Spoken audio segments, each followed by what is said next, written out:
चुनाव आयोग को हम बेईमान मानते हैं, चोरी करने वाला मानते हैं। वोट की संख्या बताने से चुनाव आयोग बच रहा है, वोट की परसेंटेज बढ़ा रहा है। फॉर्म 17C जो उनके पास जानकारी पहले दिन आ जाती है, पोलिंग के दिन शाम को या अगले दिन तक आ जाती है, उसको बता ही नहीं रहा है, छुपा रहा है। सुप्रीम कोर्ट तक को झूठे एफिडेविट फाइल कर रहा है। तो जब ये स्थिति हो तो 400 पार करने में तो कोई तकलीफ नहीं है ना। ईवीएम के माध्यम से, जनता के माध्यम से 40 पार करना भी बहुत बड़ी बात है। ईवीएम द्वारा चुनाव रद्द होने चाहिए, पेपर बैलेट से चुनाव दोबारा होने चाहिए। बीजेपी इस बार चुनाव जीतती है तो ईवीएम और ईवीएम के माध्यम से ही जीतेगी, वरना नहीं जीत सकती। एग्जिट पोल तो कोई भी होता है, वो फ्रॉड होता है। तो ईवीएम से चुनाव जीतना है इन्हें। तुम्हारी 40 भी पार कैसे हो गई, 50 कैसे पार हो गई, ऐसा तो माहौल नहीं है। इसीलिए यह माहौल तैयार किया जाता है जिसमें झूठ, फरेब, धोखाधड़ी। 500 भी पार हो सकती है अगर ईवीएम को सफिशिएंटली, 543 भी आ सकती है अगर ईवीएम में घपला किया जाएगा ठीक तरीके से। और ठीक तरीके से धांधली, धोखाधड़ी, फ्रॉड, लूटमारी इस भारतीय जनता पार्टी की सरकार ने की है। ईवीएम से चुनाव होना ही गैर कानूनी है लड़के, क्योंकि चुनाव आयोग तो कभी ईवीएम की मशीनें किसी के हाथ में देता नहीं है, टेस्ट करने के लिए हमें हाथ में देगा नहीं। नमस्कार, मैं ब्यूटी गिरी और आप देख रहे हैं नेशनल दस्तक। लोकसभा चुनाव के सभी चरणों के समापन के बाद अब एग्जिट पोल चल रहा है और इस एग्जिट पोल में जो तस्वीरें दिखाई जा रही है वो कहीं ना कहीं यही देखकर लगता है कि जो नारे भाजपा ने दिए हैं उसी को जमीनी स्तर पर और जनता के दिमाग में सत्यापित करने की कोशिश की जा रही है। और तमाम ऐसे विशेषज्ञ हैं जो राजनीतिक विशेषज्ञ हैं, उन लोगों ने इसे फर्जी करार दिया है। जनता से अपील की है कि इसे बिल्कुल ना देखें। बातचीत करने के लिए मौजूद हैं सीनियर वकील महमूद प्राचा। सर, आपको क्या लगता है ये एग्जिट पोल को आप क्या कहते हैं? एग्जिट पोल तो कोई भी होता है वो फ्रॉड होता है। हर एग्जिट पोल, ये साइंस नहीं है, ये फ्रॉड है। क्योंकि जो सैंपल सर्वे है वो इतना कम है कि उससे कभी भी सही बात पता लग ही नहीं सकती। लेकिन चुनाव में, और वो भी भारत जैसे देश में, एग्जिट पोल की आवश्यकता क्या है, ये महत्वपूर्ण बात है। भारत देश की जनता को, भारत देश के वोटर्स को क्या फ़ायदा है इन एग्जिट पोल्स का? कोई फ़ायदा नहीं है। कौन 3 दिन पहले चुनाव का रिजल्ट जानना चाहता है? या कोई सटोरी होगा वो जानना चाहेगा, या फिर कोई इसका नाजायज़ फ़ायदा उठाना चाहेगा वो जानना चाहेगा, या इसको पब्लिसाइज कराना चाहेगा, या जिसका ये धंधा है कि ऐसे एग्जिट पोल करके किसी एक पार्टी द्वारा स्पॉन्सर्ड या न्यूट्रली भी करके हम लोग इससे पैसे कमा सकते हैं। तो लेकिन देश की जनता का, वोटर्स का क्या फ़ायदा है, चुनाव की प्रक्रिया में इसका क्या फ़ायदा है? मुझे नहीं लगता कि देश में कोई भी व्यक्ति इस बात को बता पाएगा। खुद ये जो एग्जिट पोल्स की जो ये सिफोलॉजिस्ट अपने आप को बनते हैं वो भी इसकी यूज़फुलनेस नहीं बता पाएंगे। तो एक चीज़ ऐसी जिसके नुकसान ही नुकसान है, फ़ायदा कोई नहीं है, उसको करना क्यों? करना होगा तो कोई ना कोई क्राइम, कोई ना कोई फ्रॉड, कोई ना कोई फर्जीवाड़ा करने के लिए इस काम को किया जाता। अब जो हाल फिलहाल ये जो 400 पार की बात अमित शाह जी और मोदी जी ने कही, अब की बार 400 पार का नारा दिया। अब जनता जमीन पे तो इस बात का मजाक उड़ा रही थी शुरू में, लेकिन फिर ये इतने सारे टीवी चैनल्स तो हैं ही जो ये फ्रॉड खबरें चलाते हैं, क्रिमिनल्स जो अपने आप को पत्रकार कहना चाहते हैं, अखबार जो ये मेन स्ट्रीम मीडिया वाले क्रिमिनल्स पत्रकार कहलाने वाले अपने आप को, इन लोगों ने माहौल बनाया। फिर एक तो बहुत सारे एग्जिट पोल्स में भी आप अगर आप देखेंगे ज़मीन पे भी जाके, तो आदमी का रिएक्शन क्या होगा? रिएक्शन ये होगा कि या टीवी पे मैंने देखा था, अखबारों में आ रहा है, ये तो बीजेपी की लहर चल रही है, 400 पार की बात बार बार आ रही है, पर ना मैं वोट दे रहा हूँ, पर हो सकता है कोई और दे रहा हो, मेरे आसपास चारों तरफ भी कोई नहीं दे रहा, लेकिन हो सकता है कि मेरे दोस्त यार और जानने वालों में से तो कोई नहीं दे रहा, कोई दूसरे लोग दे रहे होंगे, इसीलिए तो ये सब लोग कह रहे हैं ऐसा। तो ये एक भ्रांति फैलती है। इस भ्रांति को फैलाने के लिए इन सब चीज़ों का काम आता है, जो इस प्रकार के ये जो एग्जिट पोल और जो ये टीवी और इस पे जो ये सब झूठी बातें कही जाती हैं। तो एक तो ये इलेक्टोरल फ्रॉड होता है। चुनाव में धांधलियों में से एक धांधली ये भी है, और एक ये झूठे क्लेम्स करना इस तरीके से। बहुत सारे लोगों ने पढ़ा नहीं है रिप्रेजेंटेशन ऑफ पीपल्स एक्ट, लेकिन ये भी एक अपराध है। खैर, अब हम आगे चलते हैं इस चुनाव के बारे में। ये 400 पार का जो बनाया, क्यों 400 पार करनी है? क्योंकि संविधान को बदलना है, क्योंकि संविधान में जो सारे प्रावधान हैं, एक वोट का अधिकार, रिजर्वेशन, प्रॉपर्टी का अधिकार, राइट टू एजुकेशन और जो राइट टू एम्प्लॉयमेंट, इस तरह की सारी चीज़ें जो हैं उसको समाप्त करना है, राइट टू इंफॉर्मेशन को ख़त्म करना है, तो वो तो संविधान को ख़त्म करके ही हो सकता है। तो संविधान ख़त्म करने के लिए 407 या 8 सीटें चाहिए, तो ये 460 7 या 8 सीटें आ नहीं सकती अगर ईवीएम का इस्तेमाल ना किया जाए। तो ये ईवीएम के माध्यम से फ्रॉडुलेंट तरीके से 408 या 9 सीटें लानी है। लेकिन जनता को अगर जो धोखे में रखना है तो ये एक ढकोसला बना के रखना है। तो ये सब उसी की सीरीज़ है। चुनाव में इस प्रकार की गंदी भाषा का प्रयोग करना, चुनाव में हज़ारों लाखों करोड़ रुपए खर्च करना, टीवी मीडिया को पूरी तरीके से डोमिनेट करना, विपक्षी नेताओं के खिलाफ झूठे झूठे इल्ज़ाम लगा के या झूठे सच्चे इल्ज़ाम लगा के उन्हें जेलों में ठूसना, ये सब टेक्निक्स हैं चुनाव को इन्फ्लुएंस करने के लिए। लेकिन जनता अगर फिर भी इन्फ्लुएंस नहीं हो रही तो ईवीएम से चुनाव जीतना है इन्हें, तो जस्टिफिकेशन तो चाहिए, नहीं तो जनता तो सड़कों पे आ जाएगी कि भाई वोट किसी ने दिया नहीं और तुम्हारी कैसे 400 या 400 या तुम्हारी 40 भी पार कैसे हो गई, 50 कैसे पार हो गई, ऐसा तो माहौल नहीं है। तो जनता सड़कों पे ना आ जाए कुछ ना कुछ भुलेखे में रह के, यार किसी ने तो वोट दे दिया होगा, हम लोग नहीं दे रहे, कोई और से मिल गया होगा। इसीलिए यह माहौल तैयार किया जाता है जिसमें झूठ, फरेब, धोखाधड़ी और इन एग्जिट पोल्स का सहारा लिया जाता है। 40 या 50 पार होती हैं तो इसका मतलब ईवीएम का दुरुपयोग हुआ है। ये सीधी सीधी बात है। इसके अलावा सारी बातें निरर्थक हैं। 2014 में जितनी सीटें कांग्रेस की आई थी, 40-50 ही आई थी ना, वही हालत इनकी है। ये जमीनी हकीकत है, उसके अलावा सब छलावा है।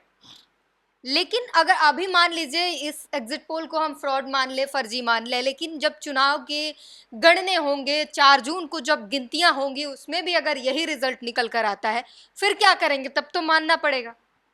मानना क्यों पड़ेगा? मैं तो अभी से कह रहा हूँ आ सकता है, 100% आ सकता है, 500 भी पार हो सकती हैं अगर ईवीएम को सफिशिएंटली, 543 भी आ सकती हैं अगर ईवीएम में घपला किया जाएगा ठीक तरीके से और ठीक तरीके से।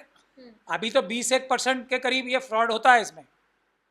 तो अगर इसको और ज़्यादा फ्रॉड को बढ़ाया जाएगा ईवीएम की मशीनों द्वारा और दूसरे सिस्टम्स के द्वारा, जो सिस्टम्स पूरी दुनिया के सामने आ ही चुके हैं कि जो वोटर्स जितने वोट की संख्या बताने से चुनाव आयोग बच रहा है, वोट की परसेंटेज बढ़ा रहा है। फॉर्म 17C जो उनके पास जानकारी पहले दिन आ जाती है, पोलिंग के दिन शाम को या अगले दिन तक आ जाती है, उसको बता ही नहीं रहा है, छुपा रहा है, सुप्रीम कोर्ट तक को झूठे एफिडेविट फाइल कर रहा है। तो जब ये स्थिति हो तो 400 पार करने में तो कोई तकलीफ नहीं है ना। ईवीएम के माध्यम से, जनता के माध्यम से 40 पार करना भी बहुत बड़ी बात है। ये बुनियादी बात है, इससे कोई शक और शुबे में नहीं रहना चाहिए। अगर बीजेपी इस बार चुनाव जीतती है तो ईवीएम और ईवीएम के माध्यम से ही जीतेगी, वरना नहीं जीत सकती।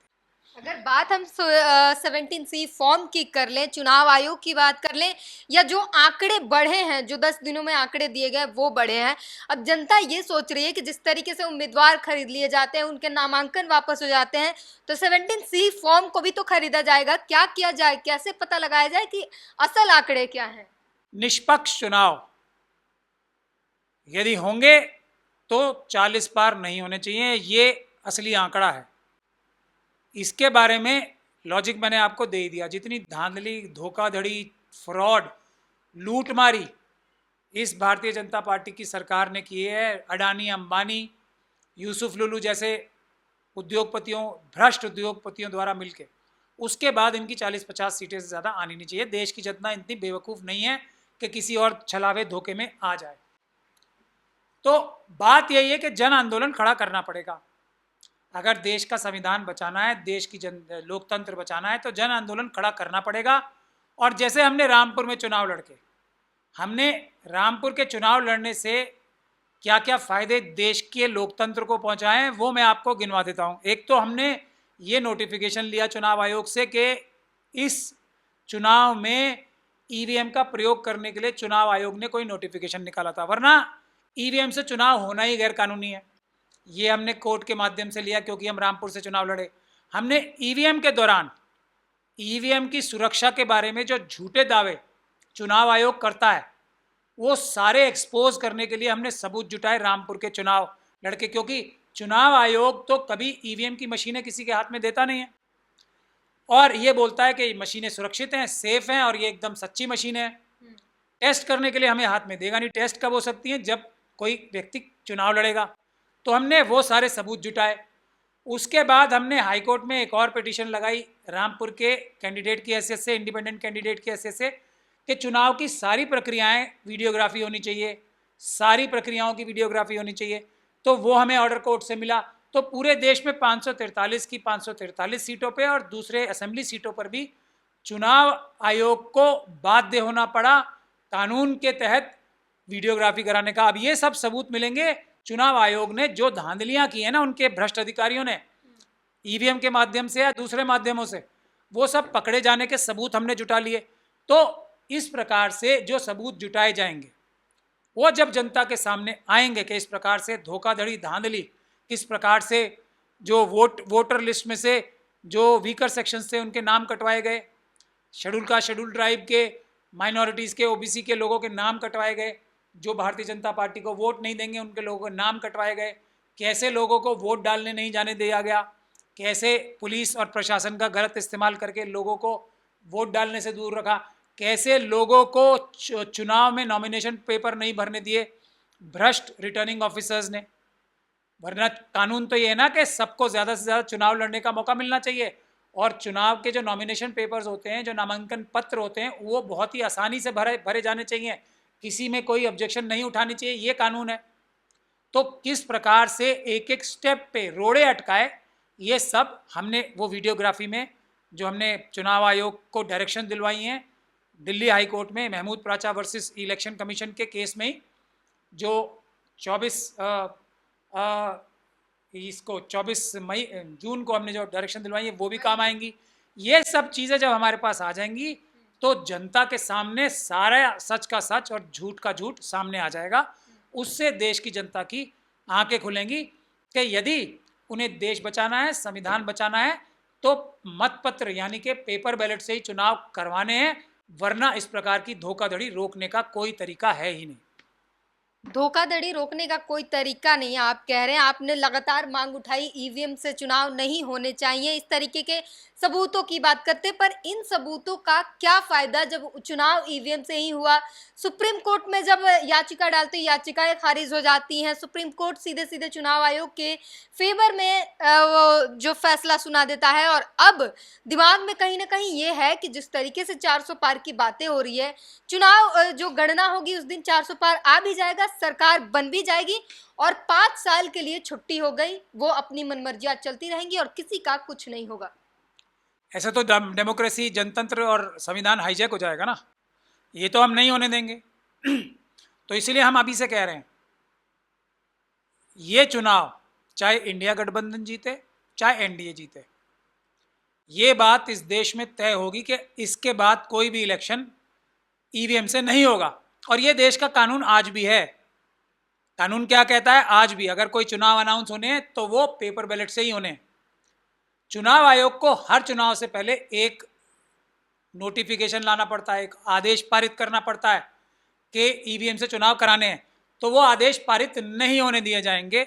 इस बार तो पॉलिटिकल पार्टीज ने गलती की, हम लोगों का साथ नहीं दिया, लेकिन इस बार अगर इंडिया गठबंधन की भी सरकार बनती है तो हम उसके खिलाफ भी जन आंदोलन छेड़ेंगे। भारतीय जनता पार्टी की सरकार बनती है, उसके खिलाफ भी जन आंदोलन छेड़ेंगे कि ईवीएम द्वारा चुनाव रद्द होने चाहिए, पेपर बैलेट से चुनाव दोबारा होने चाहिए। ये हमारा खुला ऐलान है, ये देश की जनता का ऐलान है। इस चीज़ से कोई भी पीछे हटेगा तो वो देश की जनता के साथ ईमानदारी नहीं बरत रहा। अभी जिस तरीके की एग्जिट पोल चल रही है और उसको देखते हुए जो है भाजपा कार्यालय की बात कर ले तमाम लोगों से, वहाँ जश्न का माहौल है। तीसरी बार मोदी जी हैट्रिक लगा रहे हैं और पूरी तरीके से जो है एक माहौल सेट हो चुका है देश में। लोग भी जो कहीं ना कहीं उनके दिमाग में भी है कि यार कुछ भी किया, सरकार तो बीजेपी की, यार ये हैट्रिक तो लग ही रहा है।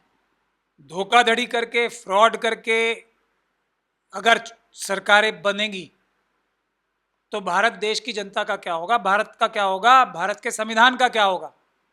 ये भारत देश की जनता कभी बर्दाश्त नहीं करेगी। कोई भी भारत की क्या, किसी देश की कोई भी जनता बर्दाश्त नहीं करती। जरूरत से ज्यादा ऐड करना चाहूंगी, आप कह रहे हैं जनता बर्दाश्त नहीं करेगी। 17C फॉर्म पर जनता ने खूब मांग की, खूब याचिकाएं और तमाम बातें हुई। सुप्रीम कोर्ट ने कह दिया कि बीच चुनाव में हम नहीं कहेंगे कि डेटा जारी कीजिए। क्या किया जनता ने? कुछ नहीं हो पाया। अब वही हो रहा है जो चुनाव आयोग कहता है। चुनाव आयोग बता रहा है कि ऐसा कोई कानून नहीं है, तो कहाँ कुछ हो पाता है? चुनाव आयोग ने वो झूठा एफिडेविट फाइल किया था, उसके खिलाफ हम कानूनी कार्रवाई कर रहे हैं। कानूनी प्रावधान हैं, वो हमने बताए भी थे अपनी इंटरवेंशन फाइल करके सुप्रीम कोर्ट में भी।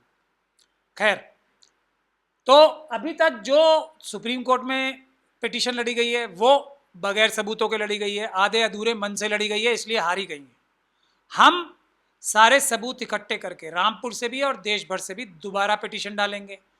हम ये कह के डालेंगे कि चुनाव आयोग को हम बेईमान मानते हैं, चोरी करने वाला मानते हैं। ऐसी पिटीशन तो आज तक किसी ने डाली नहीं है ना। तो जो पिटीशंस हारने के लिए डाली गई थी वो हार ही गए।